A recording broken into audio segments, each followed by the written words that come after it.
O by, बाई, O by, कोण पाहिजे तुम्हाला? काय पाहिजे बाई? ओ बाई, काहीतरी द्यावं खाले, लय भूक लागली. एवढ्या हट्ट्या कट्ट्या दिसता आणि तुम्ही हे काम करता आणि तुम्हाला दुसरे काम नाही करता येत का चांगले? ओ बाई, या वयात कोणतं काम लागन मले आणि कोण देते ओ बाई? तू खरंच काम करशील का? काऊन नाही करण ओ बाई? काम जर भेटलं ना मले तर मी तर आत्ताही करायला तयार आहे. हा ठीक आहे, या आतमध्ये या, मग मी तुम्हाला काम देते.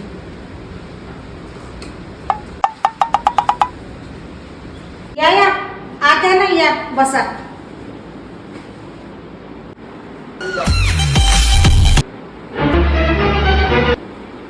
बसा बसा बसा. हे बघा, मी तुम्हाला पहिल्यांदा काम समजून सांगते, तुम्ही नीट समजून घ्या. बरं बरं, सांगा ना मॅडम.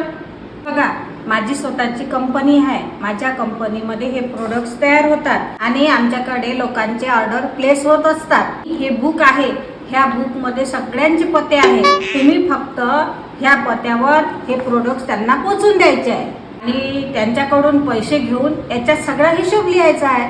एवढंच काम आहे तुम्हाला. हो, पण मले पैसे किती मिळतील ते तर सांगितलंच नाही तुम्ही. याचे 50% पैसे मिळतील तुम्हाला. अर्धे मला द्यायचा, अर्धे तुम्ही घ्यायचा. हा, खरंच मॅडम? मग तो करतेच मी. ठीक आहे, चला मग आजपासूनच सुरुवात करूया. हे घ्या, याच्यावर पत्ते वाचून घ्या आणि ह्या पत्त्यावर जायचं. हे प्रोडक्ट घ्या तुमच्याजवळ आणि हे प्रोडक्ट त्या पत्त्यावर पोचून द्यायचं. पैसे घ्यायचे आणि 50% मला दर महिन्याला आणून द्यायचे. ठीक आहे मॅडम. बरं, तुमचं नाव सांगा मला आणि पत्ता सांगा आणि मोबाईल नंबर सांगा. ठीक आहे ना मॅडम, माझं नाव लिहिलेले आहे. हा, मालू मोहोळ, गजानन नगर, अमरावती. हां, फोन नंबर 99222993. अजून परत 99.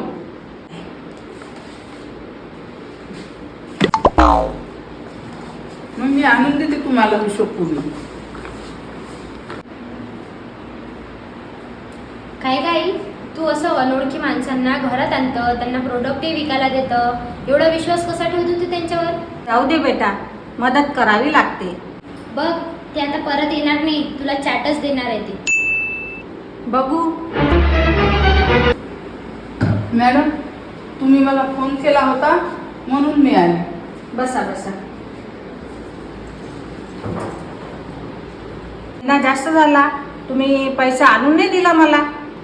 ओ मॅडम, मी एवढी मेहनत करून राहिली, उन्हात तानात फिरून राहिली, या दुकानात जाय त्या दुकानात जाय त्या घरी जाय, आणि एवढं 50% तुम्हाला देणार आहे का मी? पण आपला हिशोब तसाच झाला होता ना, 50% द्यायचं म्हणून. ओ मॅडम, ते काही सांगू नका मला. तुमचं प्रोडक्ट काही एवढं महाग आहे काय, तरी मी एवढ्या किमतीनं विकून राहिली दुकानात जाऊन जाऊन. तसंही मॅडम, मी तुम्हाला 50% पैसे देणार नाही, 25% देईन. ते काही सांगू नका मॅडम मला. मी तुम्हाला 25% पैसे देतो. हे घ्या पैसे आणि हा याच्यात सर्व हिशोब आहे. 25% पैसे?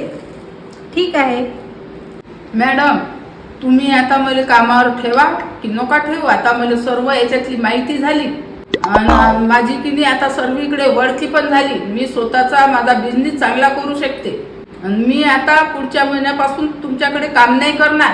इमानदारीने तुमचे पैसे आणून दिले. आई, मी तुला पहिलेच सांगितलं होतं ना, असं अनोळखी माणसाला कामावर ठेवू नको म्हणून. आता झालं ना तुझेच नुकसान. ठीक आहे बाई, तुम्ही जाऊ शकता. लय हुशार आहे मी, मेहनत करीन आणि एवढे पैसे यायले आणून देणार आहे. पण हा, बऱ्याच लोकांना कामाचं स्वरूप माहीत नसते. माल कुठून आणावा, कुठे विकावा. मी तिला 10,000 रुपये तसेच दिले असते, पण तिनं काय केलं असतं, ते खर्च केले असते. मी तिला योग्य दिशा दाखवली, म्हणूनच तिला काम कसं करावं हेही समजलं. आता ती स्वतःच्या पायावर उभी राहून स्वतः मेहनत करू शकते. अशी कोणासमोर भीक नाही मागू शकत. त्या बाईचं थोडंसं चुकलं, पण जाऊ दे, देव सुद्धा चुकांवर माफी करत असतात. तिला पैसा पाहून लालूच सुटली, जाऊ दे, एक बाई तर स्वावलंबी झाली, याचा मला आनंद आहे.